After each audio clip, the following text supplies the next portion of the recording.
BCCI को अब RTI के दायरे से बाहर कर दिया गया है। किसने किया है? सीआईसी ने किया है।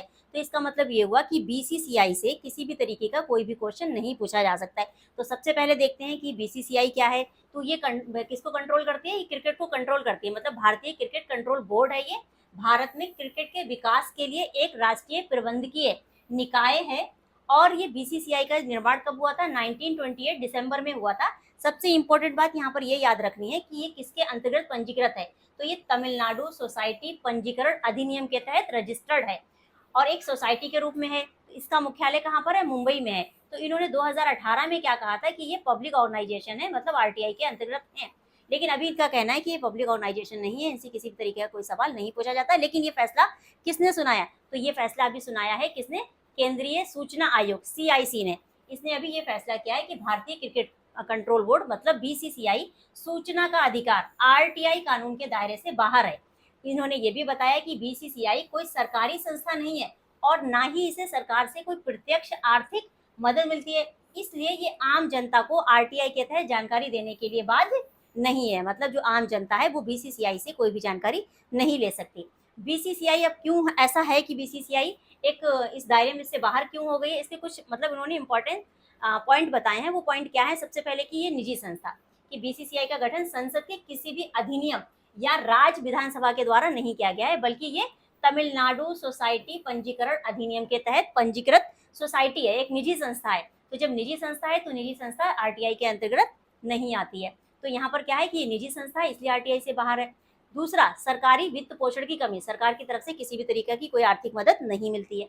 तीसरा क्या है कि केवल कर रियायतों का ही आधार नहीं माना जा सकता। इसका कहना है कि केवल करों में मिलने वाली छूट या फिर सरकारी मान्यता को सरकार द्वारा वित्तीय सहायता नहीं माना जा सकता, जो किसी संस्था को आरटीआई के अंतर्गत लाने के लिए जरूरी है। इसके अलावा कानूनी स्थिति, तो इस फैसले ने सीआईसी के 2018 में जो फैसला आया था उसके उस पुराने आदेश को पलट दिया है, जिसमें बीसीसीआई को सार्वजनिक प्राधिकरण घोषित किया गया था, मतलब पब्लिक अथॉरिटी बताया गया था। लेकिन अब का क्या कहा गया? ये पब्लिक अथॉरिटी नहीं है। तो 2018 का जो सीआईसी का फैसला था वो ऑटोमेटिक बदल गया ये स्टेटमेंट आने के बाद। इसके अलावा अब जो आरटीआई है, ये कानून कब आया था? 2005 में आया था, 12 अक्टूबर को लागू हुआ था 2005 को। क्या सूचना का अधिकार है? इसके तहत क्या होता है कि भारत सरकार का एक कानून तो है, नागरिकों को किसी भी सरकारी निकाय, विभाग या सार्वजनिक प्राधिकरण से जानकारी मांगने, कार्यों के पारदर्शिता सुनिश्चित करने और जवाबदेही तय करने का अधिकार देता है। मतलब आरटीआई के तहत कोई भी आम जनता, कोई भी पर्सन सवाल पूछ सकता है किसी भी संस्था से कि पारदर्शिता से, ट्रांसपेरेंसी से काम हो रहा है, नहीं हो रहा है, तो कोई भी इंफॉर्मेशन निकाली जा सकती है। लागू कब हुआ था ये कानून? तो 12 अक्टूबर 2005 को ये लागू हुआ था पूरे भारत में एक साथ। पात्रता, कोई भी आम नागरिक आरटीआई दायर कर सकता है। आपकी समय सीमा क्या होगी, कब जानकारी मिलेगी आम नागरिक को, कितने दिनों में? तो अगर देखा जाए नॉर्मल जानकारी है तो 30 डेज में मिल जाएगी। लेकिन अगर मामला किसी व्यक्ति के जीवन या स्वतंत्रता से जुड़ा है तो 48 आवर्स के अंदर ये इन्फॉर्मेशन उसको मिल जाएगी। यहाँ पर कुछ एक्सेप्शन भी हैं। ऐसा नहीं है कि हर किसी की इन्फॉर्मेशन आप आरटीआई के थ्रू ले सकते हो। देश की सुरक्षा, संप्रभुता और व्यक्तिगत निजता से जुड़े संवेदनशील जानकारी देने से छूट प्राप्त है। मतलब ये अपवाद दिए गए हैं कि ऐसा नहीं है कि अगर देश की सुरक्षा का कोई मामला है तो उससे रिलेटेड आप इन्फॉर्मेशन नहीं ले सकते, आरटीआई दाखिल नहीं कर सकते। इसको एक्सेप्शन में रखा गया है। नेक्स्ट क्या देखते हैं? केंद्रीय सूचना आयोग के बारे में। इसे क्या कहते हैं? सीआईसी कहते हैं, सेंट्रल इंफॉर्मेशन कमीशन कहते हैं।